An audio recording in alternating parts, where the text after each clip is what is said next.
advocacy has bled over into your decision-making process. Judge Jackson handed down a lenient sentence that was below what the federal guidelines recommended.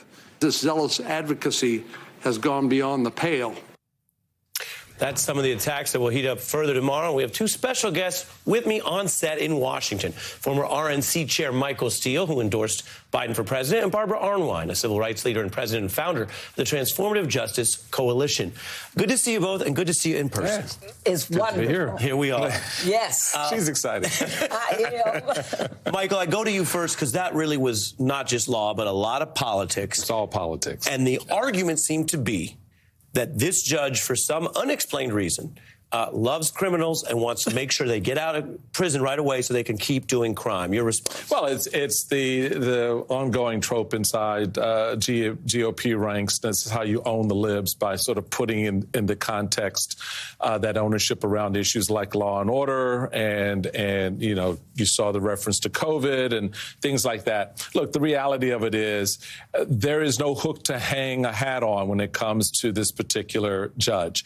She is probably the most qualified for this position of any judge that's been put before the committee in a generation. Seriously, when you go back, you look at her record, and you consider the diverse nature of that record as a public defender, as a judge, as an advocate, she brings qualities that the court needs in what is a growing diverse population of citizens. So it'll be interesting to see how they get positioned on this. You saw the run-up to that today, as you've noted and discussed a little earlier, but the reality of it is very little of it will stick, because when you start saying that she wanted to let porn people off, child pornographers off, no one believes that, because it's not credible and has already been debunked. Yeah, you're speaking to something that Josh Hawley and others got into, and it really felt like a reach. There are definitely substantive areas to debate because she's got a record. Let's take a little look, Barbara, at Senator Hawley on that issue, among others. A few things that I'm concerned about, aspects of your record that trouble me. 7 cases that represent, as near as we can tell, all of Judge Jackson's cases dealing with child pornography from her time on the district court. The defendant possessed dozens of images of child pornography and distributed dozens of images of child pornography. Prosecutor recommended 72 months.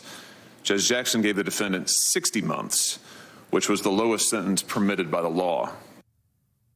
The senator there are basically making the argument that when she had discretion as a judge, she was, in his view, overly lenient in those sex offender cases. Now, each case has its own details. The fact checkers disagree. The AP said that those new claims offered today by the senator don't stand up to scrutiny. The Washington Post came through with the 3 Pinocchio rating for taking quotes out of context and ignoring how some of those sentencing guidelines had actually been updated. Barbara.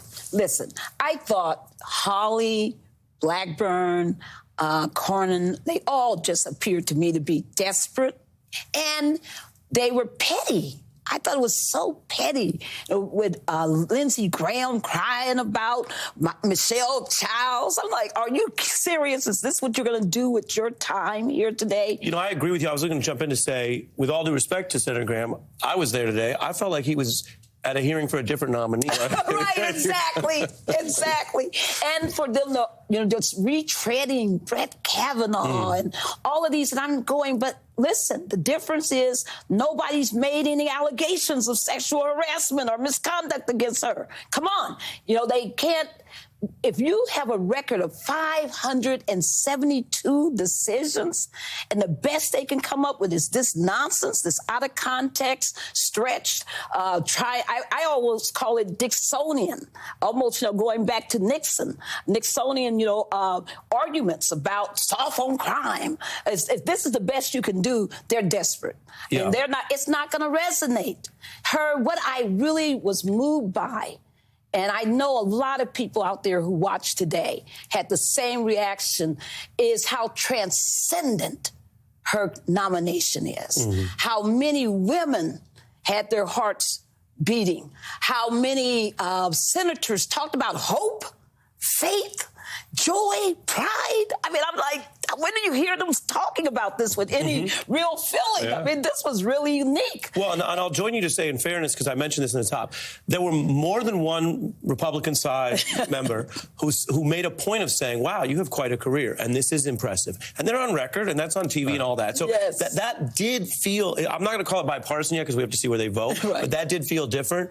I want to give you a little more Holly because I know Michael Steele's like, you know what I need right now? I need a little more Holly. I need a little more Holly, but like this is what's right, exactly. Who needs Holly? But this is what we're going to hear tomorrow, and Holly and Cruz are the sharper edge of this. Yeah. Grassley is not necessarily going to be the one that's going to play on right wing and everything else. This is where the presidential politics. This is where it is. As you said, those are two people who see themselves as nominees. That's right. But I promise you, this is the last Holly. Okay. All right, hit it. Judge Jackson, in every case in which she's had a child porn offender in front of her, she's given that person a lenient sentence. So this is somebody, I think, who has a lot of issues when it comes to being lenient with criminals, soft on crime. And I just want to know, is this a person who's going to protect our kids or who is going to protect child sex predators? I don't think this is the time to go soft on child porn offenders.